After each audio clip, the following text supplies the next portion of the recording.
2023 সালের পর প্রথম সেঞ্চুরি করলেন নাজমুল হোসেন শান্ত।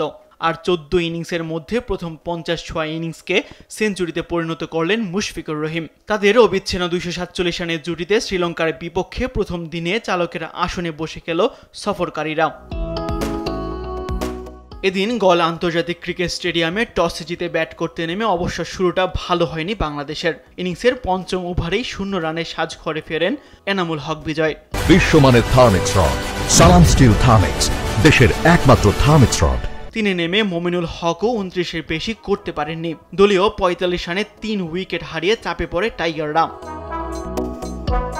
এরপরই দলের হাল ধরেন অধিনায়ক নাজমুল হোসেন শান্ত ও অভিজ্ঞ ব্যাটার মুশফিকুর রহিম। তাদের দুজনের ব্যাটেই এগিয়ে যায় বাংলাদেশ দল।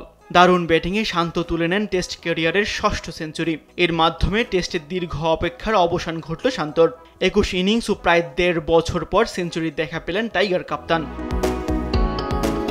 শান্তর দেখানো পথে হেঁটে অভিজ্ঞ ব্যাটার মুশফিকুর রহিমও পেয়েছেন সেঞ্চুরির দেখা। 176 ম্যাচের ক্যারিয়ারে 12তম টেস্ট সেঞ্চুরি তুলে নেন মুশফিকুর রহিম। প্রায় 10 মাস পর সেঞ্চুরি পেয়েছেন অভিজ্ঞ এই ব্যাটার। শ্রীলঙ্কাকে পেলেই জ্বলে ওঠেন মুশফিকুর রহিম। গলেও সেটার প্রমাণ রেখেছেন দারুণ ব্যাটিংয়ে। শ্রীলঙ্কার বিপক্ষে এটি তার 4র্থ সেঞ্চুরি, গলে যা দ্বিতীয়। শেষ বিকেলে আর কোনো উইকেট না হারিয়ে শান্ত 136 ও মুশফিক অপরাজিত আছেন 105 রানে। লঙ্কানদের হয়ে 2টি উইকেট নিয়েছেন থারিন্দু।